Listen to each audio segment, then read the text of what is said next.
नोरमा group, जो सोचता है वो करता है। आपके अपने सपनों का आशियाना।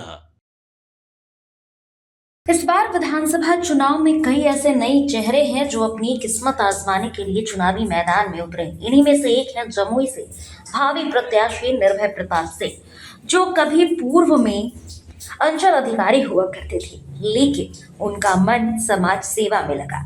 इसके बाद उन्होंने समाज के लोगों के लिए काम करना शुरू किया और आखिरकार आज विधानसभा चुनाव जब होने वाला है बिहार में इस बार, तो उनकी तैयारी साफ तौर पर देखी जा रही है। राजनीति से जुड़ते हुए निर्भय प्रताप सिंह ने बीते दिनों 15 अगस्त के मौके पर एक झंडा यात्रा निकाला, जिसकी तस्वीरें हमने आपको दिखाई। इस यात्रा में कई जगहों पर उन्हें रोकने की कोशिश की गई और अब निर्भय प्रताप सिंह ने प्रेस वार्ता करके इस बात का खुलासा किया। उन्होंने साफ तौर पर पूरा मामला बताया। उन्होंने बताया कि किस तरीके से षड्यंत्र करके उनको रोकने की कोशिश की गई थी, लेकिन इसके बावजूद भी वो और उनके कार्यकर्ता नहीं रुके। जहां तक जो झंडा यात्रा है वो जानी थी, वो सफल रही। इस पूरे मामले पर और भी काफी कुछ बड़ा खुलासा निर्भय प्रताप सिंह ने किया। उन्होंने साफ तौर पर बिहार के प्रशासन पर कई सवाल खड़े किए हैं और कई गंभीर आरोप नीतीश सरकार पर लगाया है। अपने प्रेस कॉन्फ्रेंस के दौरान किस तरीके से निर्भय प्रताप सिंह का गुस्सा फूटा है, आप इस वीडियो के माध्यम से खुद देख लीजिए। जहां तक एसडीएम साहब की बात है,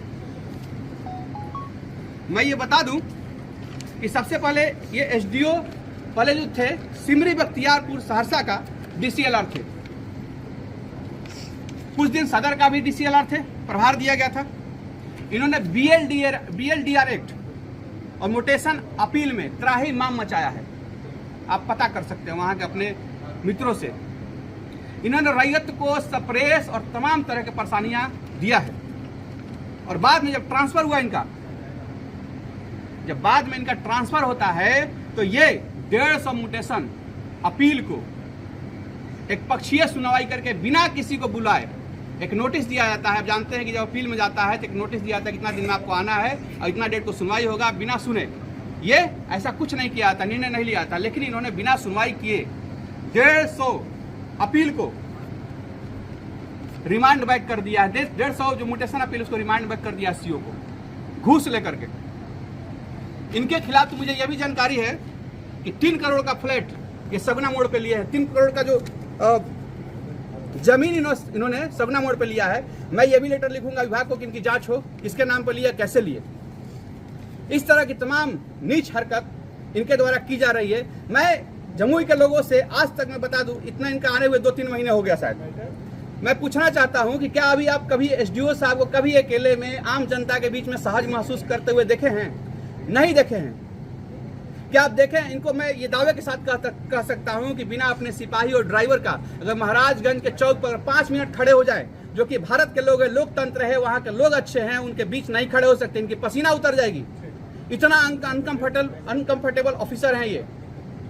मैं 10 बजे रात में, आप सब कवर भी किए हैं, आप जानते भी हैं, देखे भी हैं, पिछला 2-2.5 साल से 10 बजे रात में भी मैं जमुई के अन्य ब्लॉक कई गांव में मैं रहता हूं, घूमता हूं वहां पर, उसके बाद में लौटता हूं, 6 बजे सुबह पहुंचता हूं।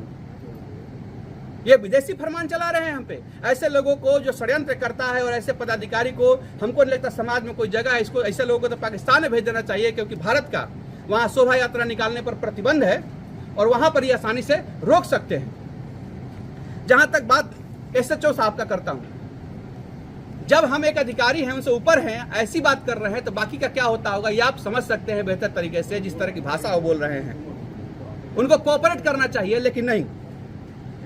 कई ऑफिसर, अभी मैं कोई भी राजनीतिक रूप से चुनाव लड़ूंगा ऐसा अभी किसी प्लेटफॉर्म पे मैं नहीं कहा हूं, कहीं नहीं कहा हूं। मैंने अभी रिजाइन किया है, लेकिन ये व्यक्ति कई सारे अधिकारी को बुला करके अपने यहाँ बैठक करते हैं कि क्या ऐसा किया जाए कि इसका नॉमिनेशन में ये क्वालिफाई नहीं करे, इसका नॉमिनेशन ही रद्द कर दिया जाए, नॉमिनेशन करने लायक ही नहीं बचे। कई अधिकारी को बुलाया मीटिंग इन्होंने।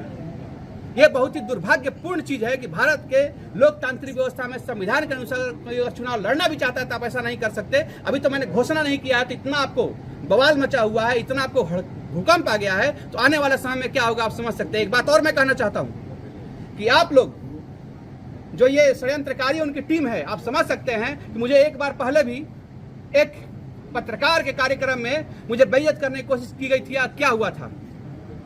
मैं उस घटना को पी करके रह गया। मैं कमजोर नहीं हूं और इतना लोगों के बीच में हूं, इतना लोगों को सेवा किया हूं, इतना लोगों से कनेक्टेड हूं कि आप इस लोकतंत्र के ताकत को समझिए। मैं कोई कमजोर व्यक्ति नहीं हूं कि मुझे आप दबा देंगे।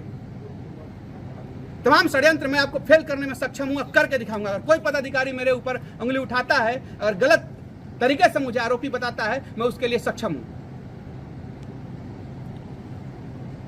मैं ये कहना चाहता हूं कि भारत को मैं विश्व गुरु बनना देखना चाहता हूं। 2047 का जो सपना है हमारे देश के राष्ट्र आदरणीय प्रधानमंत्री जी के, यशस्वी प्रधानमंत्री जी के, उस सपने के साथ हम लोग आत्मनिर्भर गांव जब से मैं बना स्वच्छता अभियान करता हूं। कोई बहुत बड़ा साइंटिस्ट, कोई विचारक मैं नहीं हूं, लेकिन छोटी छोटी काम जो प्रधानमंत्री जी करते हैं उनको देख करके मैं प्रेरित हो काम को करना चाहता हूं। मैं स्वच्छता अभियान चलाता हूँ, 50 से ज्यादा मैंने स्वच्छता अभियान चलाया है। लगभग 6000 से प्लस योगा के लिए मैं कई गाँव में अभ्यास कराया हूँ, जिसमें सरकारी विद्यालय, प्राइवेट विद्यालय और गांव के लोग रहे हैं। मुझे तो एक बार ऐसा हुआ कि यहाँ के पुराने वाले जो डीओ साहब थे, राकेश जी नाम है शायद उनका, उन्होंने मुझे, मैं बोला कि स्कूल में योगा कराना चाहता हूँ, उन्होंने मना कर दिया कि नहीं, आपको एसीएस साहब से आवेदन लेकर के और रिसीविंग करके आना पड़ेगा। इस तरह की छोटी हरकत की जा रही है। उसके बाद हर्बल गुलाल मैं बनाया गया। हर्बल गुलाल के टीम जांच करने के लिए टीम भेजी जा रही थी। तमाम तरह की इंडस्ट्री है जमुई में। यहाँ से जब मैं फोन किया कि आप आवेदन दीजिए, कहाँ से आपको मिला है ये रिक्वेस्ट कि आप जाकर के हर्बल गुलाल जांच कर सकते हो, नेचर में जाने का कोई परमिशन होगा ना, तब इन्होंने अपनी टीम को पीछे से लौटाया। आपको जितना केस करना है, जितना मुकदमा करना है, कर लीजिए।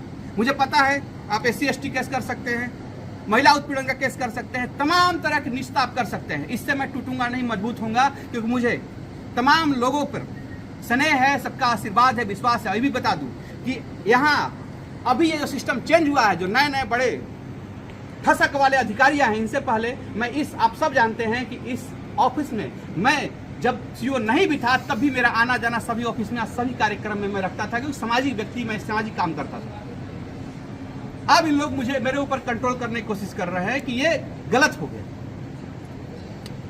आज भी इनके तंत्र के सभी लोग मुझसे अति स्नेह करते हैं और इनके हर बात को खबर मुझे और वही पदाधिकारी देते रहते हैं और देंगे, क्योंकि जानते हैं कि मैं अंदर से निष्ठल व्यक्ति हूं और मैं राष्ट्रवादी व्यक्ति हूं। एबीपी के लोग भी राष्ट्रवादी एक संगठन है और देश के मजबूत संगठन है, जो देश के अलग अलग पिलर के तरह काम करता है। उन्होंने एक राष्ट्रवादी सोच होने के कारण मुझे आमंत्रित किया। मुझे इस बात की बहुत खुशी है। मैं इन सभी को धन्यवाद देना चाहता हूँ।